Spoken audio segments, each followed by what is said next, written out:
Assalamualaikum warahmatullahi wabarakatuh. Bismillahirrahmanirrahim.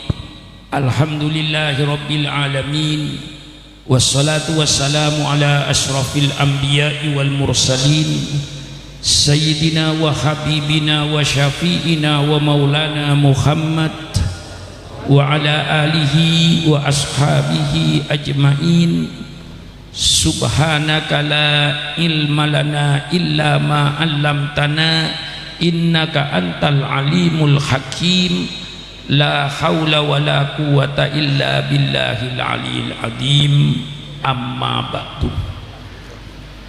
Para habaib yang saya muliakan, yang tidak saya sebut satu persatu karena banyaknya, wabil khusus Habib mantu daripada Habib Rizik yang saya hormati, yang saya muliakan, para alim ulama yang saya muliakan, hadirin dan hadirat sekalian yang berbahagia, wabil khusus kepada seluruh panitia peringatan Maulid Nabi besar Muhammad sallallahu alaihi wasallam. Terlebih dahulu saya ucapkan terima kasih yang setinggi-tingginya kepada pimpinannya Al-Mukarram Ustadz Alfan. Tentu saya tidak lupa dan selalu saya katakan terima kasih atas segala usahanya, terima kasih atas segala kegiatannya, dan terima kasih pula atas segala pengorbanannya. Selalu saya katakan pengorbanan, karena tidak ada satu cita-cita, tidak ada satu kemauan, tidak ada satu keinginan yang akan berhasil tanpa adanya pengorbanan. Ini selalu saya titik beratkan, pengorbanan.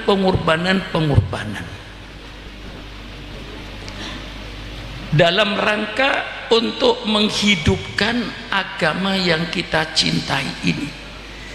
Di dalam hadis Rasulullah sallallahu alaihi wasallam, man ahya sunnati inda fasadi ummati falahu mitlu ajri syahidin.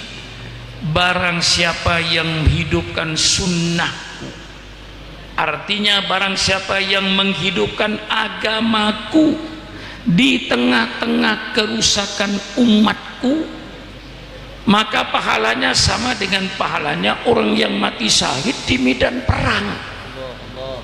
Ini besarnya pahalanya orang yang menghidupkan. Sekarang ini disadari atau tidak disadari tentang terjadi perang, ya, perang tanpa senjata. Ini yang disebut perang peradaban. Peradaban barat dan peradaban timur, peradaban barat dan peradaban Islam, ini sedang tempur kedua-duanya ini. Peradaban barat berusaha untuk menghancurkan peradaban Islam ini, baik dengan turisnya, dengan majalahnya, dengan filmnya. Bagaimana supaya peradaban Islam ini redup? Mereka akan menghidupkan peradaban barat ini. Oleh sebab itu saatnya para ulama, para habib bangkit untuk menghidupkan peradaban Islam ini di tengah-tengah bangsa Indonesia ini, agar tidak dikalahkan dengan peradaban barat yang sengaja untuk menggantikan peradaban Islam yang ada di Indonesia yang sudah ratusan tahun. Ini perlu pengorbanan. Insya Allah kita tidak perlu berkorban jiwa, cukup berkorban harta untuk menghidupkan Islam ini. Mari kita sadari, dan sering saya katakan, saya ulang-ulang, bahwa negara kesatuan Republik Indonesia ini berdiri terwujud bukan pemberian dari Belanda, bukan pemberian dari Jepang, tapi negara Republik Indonesia itu ditegakkan, didirikan di atas aliran darah bangsa Indonesia, ditegakkan di atas cucuran air mata rakyat Indonesia. Berapa juta wanita yang jadi janda, berapa juta anak yang jadi yatim karena bapaknya gugur di medan perang sejak tahun 1825, dimulai dengan perang Diponegoro. Semenjak itu perang tidak pernah luntur melawan Belanda. Maka negara kita negara yang mahal, bukan negara sembarangan, negara yang didirikan di atas aliran darah, negara yang dibangun di atas cucuran air mata. Maka pemimpin-pemimpin yang ada ini jangan sampai berjoget di atas kuburan orang lain. Ini yang selalu saya pesan. Ini selalu saya pesan. Kalau ada orang bertanya sejauh mana kontribusinya umat Islam terhadap NKRI, saya jawab dengan tegas saja. Kalau pemerintah atau siapapun saja ingin tahu kontribusi sumbangan umat Islam terhadap NKRI, tidak usah sulit-sulit pemerintah, tolong adakan sensus kuburan. Tapi yang saya maksud bukan kuburan umum. Yang saya maksud kuburan di Taman Pahlawan, Habib. Karena setiap kota kabupaten itu mesti ada Taman Pahlawan. Pasti di Serang, di Pandeglang, di Rangkas Bitung, di Tangerang, di Bogor, di Sukabumi, setiap kabupaten ada Taman Pahlawan. Kalau pemerintah dan siapapun saja yang ingin tahu sejauh mana pengorbanan Islam terhadap NKRI ini, persilakan pemerintah adakan sensus kuburan. Masuk ke Taman Pahlawan itu, kemudian tanya siapa nama anda, agama apa, nama siapa, agama apa, nama siapa, agama apa, nama siapa, agama apa, nama siapa, agama apa. Saya yakin 99% adalah darahnya umat Islam untuk NKRI ini. Ini nyata, bukan saya ngarang jawaban ini, real, fakta, kuburan berbicara. Kalau ingin tahu, maka kita semua yang ada ini, maaf, dari ketua RT sampai presidennya, tidak termasuk orang yang berjasa dalam NKRI. Kita semua termasuk Syukran Makmun, pemakan jasa. Yang berjasa siapa? Yang di kuburan itu, Taman Pahlawan itu yang berjasa. Dia mati di medan perang, tidak menikmati jalan tol, tidak menikmati jalan layang, tidak menikmati lampu listrik. Mereka mati karena membela negara ini. Kita yang tidak berjasa, justru kita yang menikmati jasa mereka. Persilakan Anda makan jasa, tapi jangan hanya pandai makan jasa, tapi mari kita berjasa, hormati para pahlawan-pahlawan bangsa ini. Mereka memberikan negara supaya lepas dari penjajahan Belanda, lepas dari akhlak Belanda, lepas daripada budaya Belanda. Ini keinginan dari para pahlawan ini. Persilakan Anda makan jasa, tapi jangan hanya pandai makan jasa. Saya minta supaya Anda berjasalah kepada negara ini. Orang yang hanya pandai makan jasa, hanya bergelimang di atas kenikmatan jasa orang lain, tapi tidak mau berjasa, itulah manusia-manusia yang hanya pandai berjoget di atas kuburan orang lain. Jangan Anda berjoget di atas kuburan orang lain. Mereka yang berjasa kita hargai, kita juga sekarang menikmati agama Islam. Agama Islam turun kepada Rasulullah, tidak langsung Islam itu jaya, tidak langsung besar. Besarnya dan jayanya Islam ini karena diperjuangkan oleh Rasulullah sallallahu alaihi wasallam dengan segala pahit getirnya. Kalau soal akhlak Rasulullah, pujian apapun yang Anda berikan pada Rasulullah masih tidak seimbang. Apa arti pujian saudara? Allah yang sudah memuji Nabi Muhammad, innaka ala khuluqin azim. Lalu apa artinya pujian syukran makmun pada Nabi Muhammad? Hanya sekedar rasa cinta aja. Imam Busiri memesan, ma da'atkun nasara fi nabiyihimi wahkum bima syi'ta madhan wa takimi wansub ila dati ma syi'ta min sarafin wansub ila qadri min ma syi'ta min indomi fa inna fadla rasulillah laisa lahu haddun fayurib anwan yatikum bifami. Subhanallah. Imam Busiri memesan, tinggalkan oleh engkau pengakuan orang Nasrani terhadap nabi mereka, yang mereka mengaku bahwa Nabi Isa Tuhan atau anak Tuhan, urusan mereka, ya, urusan mereka. Tapi kamu tinggalkan, asal kau tidak mentuhankan Nabi Muhammad dan kau tidak menganak Tuhankan Nabi Muhammad seperti orang Nasrani, pujian apapun yang kau berikan Rasulullah, persilakan, tetapkan segala pujian.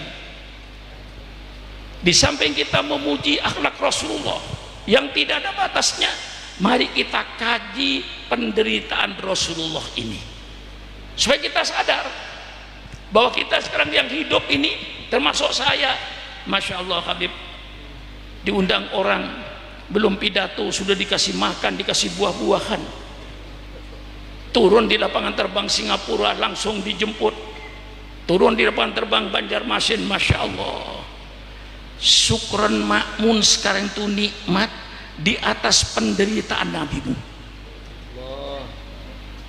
Ini saya buka. Sekarang kita tuh nikmat ini di atas penderitaan Nabi dan para sahabatnya. Mari kita baca sejarah penderitaan beliau. Begitu berdakwah dari pintu ke pintu karena diancam oleh orang kafir Quraisy. Dari pintu ke pintu Rasulullah ngetok pintu untuk mengajak keluarganya pertama kali beriman kepada Allah dengan tantangan yang begitu pahit. Baru Rasulullah itu berdakwah terang-terangan, saya turun ayat fasda bima tu'mar wa a'rid anil jahilin. Saatnya engkau Muhammad sedang berdakwah terang-terangan, berpalinglah kau daripada perbuatan orang-orang jahiliyah itu. Baru Rasulullah berdakwah terang-terangan. Apa yang terjadi? Subhanallah, sahabatnya diancam, sahabat Rasulullah dibunuh, disakiti, disiksa. Sayyidina Bilal radhiyallahu an diikat tangannya, diseret di padang pasir, perutnya dikasih batu supaya mereka kembali jadi kafir. Tapi apa kata Sayyidina Bilal? Ahad, ahad, ahad, ahad. Ini penderitaan yang menjadikan kita bahagia karena penderitaan mereka.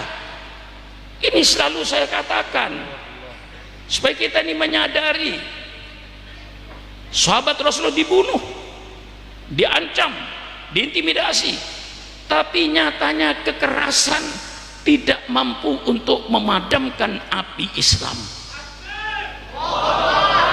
Api Islam semakin menyala, menerangi kota Mekah dan sekitarnya.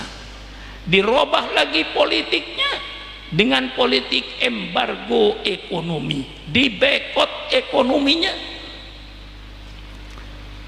Di dinding Ka'bah yang 4 itu ditulis pengumuman, seluruh bangsa Arab dilarang mengadakan perdagangan dengan Nabi Muhammad dan sahabatnya, khususnya di bidang pangan, supaya Nabi Muhammad dengan sahabatnya mati kelaparan. Subhanallah, ini penderitaan nabimu dan sahabat-sahabatmu dan sahabat-sahabatnya. Ini saya ungkapkan. Maka ketika Irak diembargo, Libya diembargo oleh Amerika Serikat, saya katakan, hai bangsa Irak dan bangsa Libya, bukan engkau yang merasakan pahitnya embargo ekonomi. Nabimu 1400 tahun yang lalu, dia yang merasakan embargo ekonomi itu. Rupanya embargo ekonomi tidak mampu untuk memadamkan api Islam itu. Justru api Islam semakin menyala, semakin berkobar untuk menerangi kegelapan kota Mekah itu. Akhirnya dirubah lagi politiknya dengan politik damai. Habib didatangi Abu Thalib. Abu Thalib, engkau kan pamannya Muhammad. Tanya sama ponakan tuh maunya apa. Kalau ponakanmu ingin jadi raja, saya angkat beliau jadi raja dengan syarat berhenti jadi nabi. Maka kiai dan para habaib hati-hati, kiai. Suruh berhenti jadi habib, dikasih jabatan. Lah ini gaya lama itu, bukan gaya baru ini. Tanya Abu Thalib sama ponakanmu maunya apa? Dia mau jadi raja, saya angkat jadi raja dengan syarat berhenti jadi nabi. Abu Thalib tanya sama ponakan tuh maunya apa? Ingin jadi orang kaya, kekayaan kami di negeri Mekah kami serahkan sehingga nanti menjadi orang terkaya di negeri ini, asal berhenti jadi nabi. Abu Thalib tanya sama ponakan maunya apa? Mau kawin? Saya kumpul anak perawan kota Mekah ini. Ponakanmu tinggal kawin aja. 1, 2, 3, 4, 5, 6, 7, 8, 9. Persilakan dengan syarat berhenti jadi nabi. Kalau ditawarkan sama kiai sekarang kira-kira gimana ya? Hah? Hah? Apa? Kira-kira? Hei Syukron Makmun, daripada kau jadi kiai sulit-sulit, amplopnya tidak menentu. Kan tidak menentu toh, kadang-kadang tipis tapi berkah, kadang-kadang gede kurang berkah. Nah, misalnya itu pesan Ki Hamid kepada saya dulu, kalau kau diundang orang jangan milih-milih undangan, biar di RT datangi undangan itu. Jangan milih-milih undangan. Itu saya disebut kaku di Jakarta, Habib. Diundang menteri ditolak, diundang gubernur ditolak. Yang saya dati ya musola di bawah jembatan itu pesan Kiai Hamid sama saya. Jangan beda-bedakan undangan. Nah, sudah Pak Suran berhenti aja lah jadi kiai, saya angkat jadi menteri luar negeri. Begitu saya jadi menteri luar negeri, ya berhenti saya jadi kiai. Betul apa tidak? Enggak ngaji lagi, enggak pidato lagi. Ini kadang-kadang hati-hati loh, di balik nikmat yang diberikan ada batu di balik udang. Batu di balik udang. Iya. Lah disitulah Rasulullah tolak semua tawaran itu. Harta, wanita, tahta, ini sudah top, ditolak oleh Rasulullah Sallallahu Alaihi Wasallam.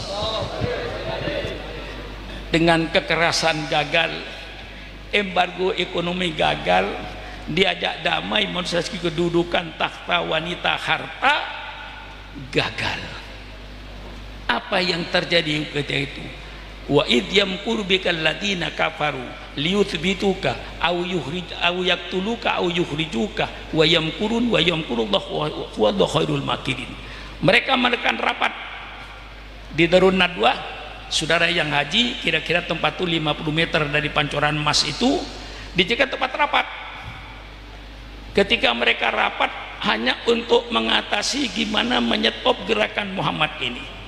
Karena kalau dibiarkan Muhammad ini, saya mendukung Muhammad karena kata-kata mereka ya, kalau ke saya mesti Sayyidina wa Maulana wa Habibina, tapi saya mendukung Abu Lahab ini. Gerakan Muhammad supaya disetop.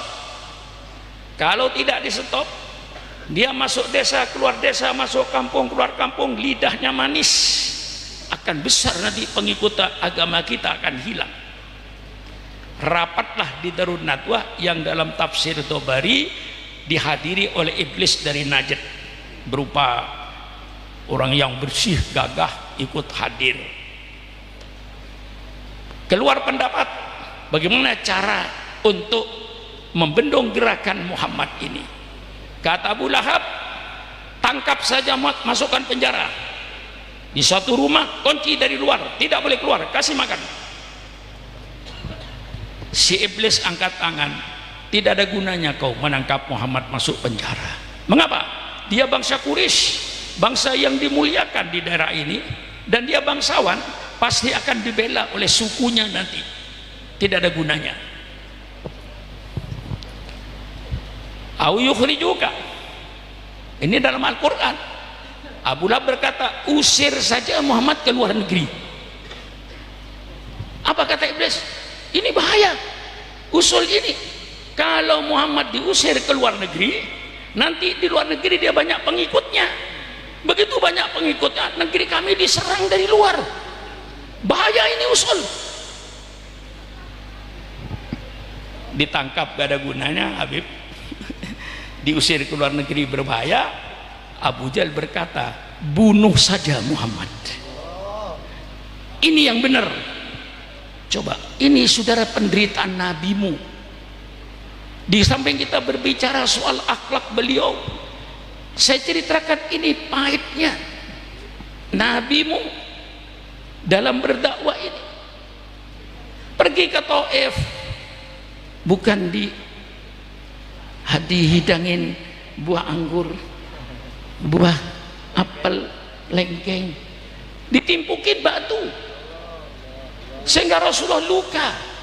Jibril tidak terima. Hai Rasulullah, angkat tanganmu, minta sama Allah supaya bukit-bukit ini digerakkan. Kami malaikat siap untuk menggerakkan bukit ini untuk menyiksa kaum di Taif yang menyakiti kau. Apa jawab Rasulullah? Bukan itu Jibril yang saya minta, saya diutus pada mereka.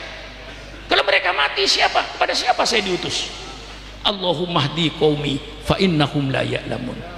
Orang yang nyakiti Rasulullah didoain oleh Rasul, doain baik. Lain dengan saudara di Cirebon. Kalau yang nyakitin saudara, apa doanya? Mudah-mudahan musim hujan disambar beledek. Didoain sambil beledek. Rasulullah tidak, dimintain hidayat karena keputusan dibunuh. Nah, akhirnya rumah Rasulullah itu, kalau dulu masih Asukul Lail, saya masih tahu itu di balik toko emas itu bekas rumahnya Siti Khadijah. Disitulah Rasulullah dikepung oleh semua suku, karena perintah Abu Jahal, jangan satu suku yang membunuh Muhammad ini. Kalau satu suku nanti timbul perang suku, semua suku ikut membunuh nanti, dan darahnya minum oleh semua kepala suku. Dijagalah Rasulullah tapal kuda, tidak ada celah untuk keluar. Perintah Abu Lahab, keluar, potong lehernya, jangan dikasih kesempatan bicara. Dikasih kesempatan bicara, pasti dia lidahnya manis, keluar, potong. Jaga mereka itu sampai tengah malam. Lah bayangkan seandainya saya jadi Muhammad kayak seperti itu, gimana perasaannya? Mungkin digores gak keluar darah. Malam-malam dikepung seperti itu. Jibril turun. Rasulullah, perintah Allah, tinggalkan negeri Mekah malam ini. Coba bayangkan, bagaimana mau meninggalkan diri Mekah tengah malam?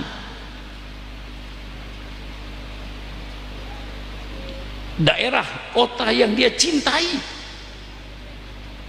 kota Mekah yang dia cintai, disuruh tinggalkan malam itu. Dengan petunjuk Allah tentu Rasulullah baca Qul huwallahu ahad, Qul a'udzu falaq, baca ayat kursi, kemudian baca ayat dalam surat Yasin, wa ja'alna min baini aydihim saddaw wa min khalfihim saddaw fa agsaynahum fa hum la yubsirun. Mereka tertidur matanya. Rasulullah keluar, tidak ada yang melihat. Selamat. Yang ada Sayyidina Ali. Sayyidina Ali berkata, ya Rasulullah, sudahlah kau berangkat Rasulullah, insya Allah dilindungi Allah, saya diam di kamar ini, kata. Apa kata Sayyidina Ali? Saya akan tidur tempat tidurmu Rasulullah, saya akan pakai selimutnya Rasulullah, supaya nanti saya disangka engkau orang kafir, biar saya yang mati asal kau selamat. Ada anak muda yang begini? Hah? Ada? Mana orangnya? Tidak ada anak muda sekarang. Sudah Pak Sukron kau mati dulu, Anda sudah tua. Paling yang ada begitu. Sayyidina Ali, biar Rasulullah asal kau selamat, saya mau tidur tempat tidurmu, saya pakai selimutmu. Supaya apa? Supaya orang kafir menyangka saya itu engkau. Biar saya yang mati, biar saya yang dibunuh, asal kau selamat. Ini seorang Sayyidina Ali karramallahu wajah. Ini saya baca semua sejarah pahitnya ini. Pahitnya Rasulullah berdakwah. Begitu keluar datang Sayyidina Abu Bakar Siddiq, ada apa Rasulullah? Malam ini saya dan kau diperintah oleh Allah untuk meninggalkan kota Mekah ini. Inilah hijrahnya Rasulullah ke Madinah. Ngeri, menakutkan, sedih. Tapi Abu Bakar apa jawabannya? Kalau itu sudah perintah Allah ya Rasulullah, mari berangkat. Kalau Alfan kira-kira kalau saya jajak saya begitu, kira-kira begini nggak kira-kira? Belum tentu. Ayo Alfan, malam ini pergi ke Madura, ikut. Aduh Pak Kiai, besok ada tamu saya, soal kontrak ke bis. Nah, barangkali yang nggak nuduh saya, cuman barangkali. Saya Abu Bakar tidak. Kalau itu sudah perintah Allah ya Rasulullah, mari berangkat. Saya Abu Bakar tidak mikirkan rumahnya, tidak mikirkan keluarganya. Malam itu keluar berdua, yang diincar musuh mau dibunuh. Sampailah di Jabal Thur, Rasulullah berkata, ayo Bakar istirahat dulu. Paginya Abu Lahab datang. Mana kepalanya Muhammad? Belum keluar. Tidak mungkin Muhammad tidak keluar. Subuh sudah keluar dia. Dibuka, Sayyidina Ali yang ada. Di mana Rasulullah? Saya nggak tahu, saya tidur. Lalu diadakan sayembara. Barang siapa yang menemukan Muhammad, kata Abu Jahal, hidup atau mati, 300 unta. 300 unta itu satu unta sama dengan 300 dengan 3 kerbau. Jadi 300 unta itu berarti 900 kerbau. Kira-kira orang di Cirebon gimana ya? Mereka cari semuanya, dapat petunjuk 4 kaki. Ini pasti Muhammad dan Abu Bakar. Telusuri. Wa makaru wa makarullah wallahu khairul makirin. Hai manusia, jangan kau bikin tipu muslihat, jangan engkau membohongi apa yang kau kerjakan. Orang bisa kau bohongi, rakyat bisa kau bohongi, pemimpin bisa kau bohongi, tapi satu yang tidak bisa kau bohongi, Allah Subhanahu wa ta'ala. Hai pemimpin-pemimpin bangsa dan siapapun jangan coba-coba kau membohongi rakyat. Rakyat jangan coba-coba kau membohongi pemerintah. Sama saja, nanti pasti cepat atau lambat akan terbuka segala keborokan ini.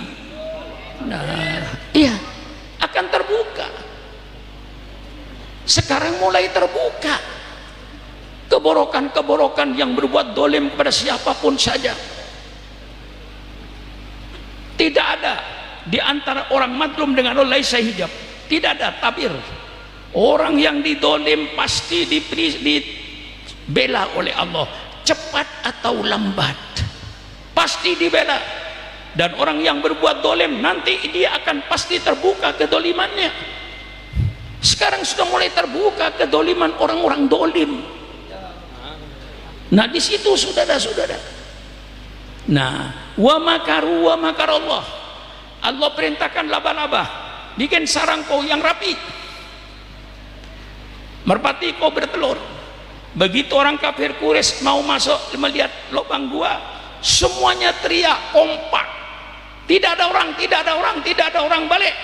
Ini labah-labah sarangnya tidak berobek. Hanya dengan dengan sarangnya labah-labah aja. Allah membuat makar pada mereka itu. Terlalu gampang bagi Allah.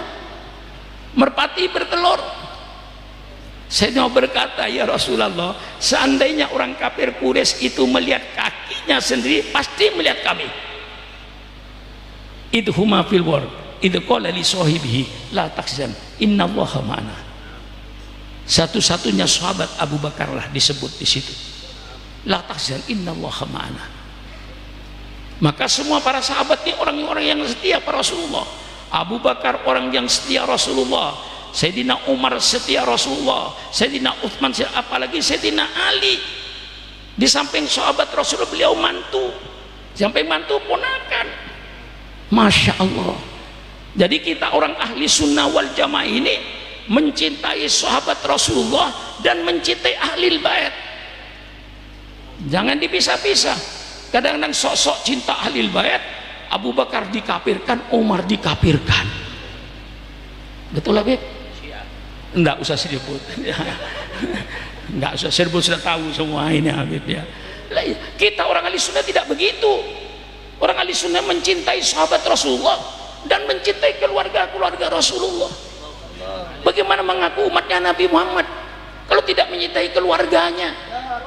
Bagaimana mengaku umatnya Nabi Muhammad kalau tidak mencintai sahabatnya? Itu yang saya tanamkan sama santri saya. Jangan dipisah antara sahabat dengan ahlil bait.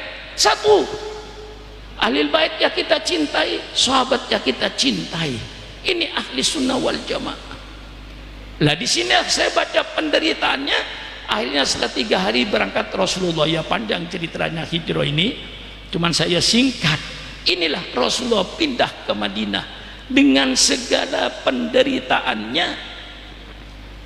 Maka alhamdulillah syukuran makmun, kebetulan jadi kiai, katanya jadi ustadz. Nikmat berdakwah, nikmat kemana-mana nikmat. Saya sadar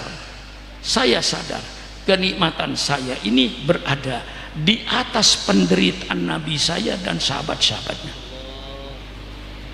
Itulah yang mewajibkan kita baca sholawat di mana saja. Saya baca sholawat karena ingat bahwa saya nikmat ini di atas penderitaan Nabi saya, di atas penderitaan para sahabat-sahabat. Perang Badar, perang Uhud, perang Tabuk, itulah yang menyebabkan kita sekarang bahagia karena penderitaan dan perjuangan orang dulu. Kalau orang dulu sudah berkorban sehingga kita tidak jadi korban, lalu apa kewajiban kita? Kita sekarang itu wajib berkorban. Untuk siapa kita berkorban? Bukan untuk kita, untuk anak cucu kita nanti yang akan datang. Kita wajib berkorban sekarang ini. Orang-orang sebelum kita jadi korban, kita tidak jadi korban, maka mari kita berkorban dengan apa yang Allah berikan kepada kita. Wabtaghi fima ataqallahu daral akhirah wala tansa nasibaka minad dunya wa ahsin kama ahsanal. Carilah oleh engkau surga, cari oleh engkau surga. Pertanyaannya, ya Allah, dengan apa saya mencari surga? Allah jawab langsung, carilah oleh engkau surga dengan apa yang Allah berikan kepadamu. Orang koreksi sekarang, dikasih apa kau oleh Allah? Dikasih ilmu, pergunakan ilmunya untuk cari surga. Dikasih harta, ya ini ada alumni yang cukup duitnya ini. Yang duit situ duitnya cukup, itu juga duitnya cukup, ini duitnya cukup. Alumni semuanya, Habib, punya pesantren semua. Nah, carilah surga. Dengan apa mencari surga? Allah yang kasih jawaban. Carilah kau surga dengan apa yang saya berikan padamu. Dikasih harta, carilah surga dengan hartamu. Dikasih ilmu, carilah surga dengan ilmumu.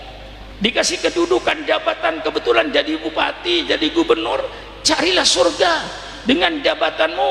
Tegakkan kebenaran, tegakkan keadilan, jangan berbuat zalim terhadap rakyatmu. Sab'atun yadillumu yawma la dilla illa dilluh. Ada 7 golongan nanti Allah akan kasih perlindungan. Pada waktu tidak ada perlindungan kecuali Allah. Saya sebut yang pertama, al-imamul adil, pemimpin yang adil. Jangan sampai jadi pemimpin tidak adil. La yajrimannakum sa'anu qaumin ala alla ta'dilu. Janganlah karena kebencian kau kepada satu kelompok, janganlah karena kebencian kau pada satu golongan sehingga kau bikin berbuat tidak adil terhadap golongan itu. Tidak salah di penjara, malah yang salah tidak di penjara karena tidak adil. Ini sifat yang terkutuk bagi pemimpin siapapun saja. Iya, jangan sampai berbuat tidak adil. Idilu. Nah, disinilah saudara-saudara, maka kita sang wajib berkorban.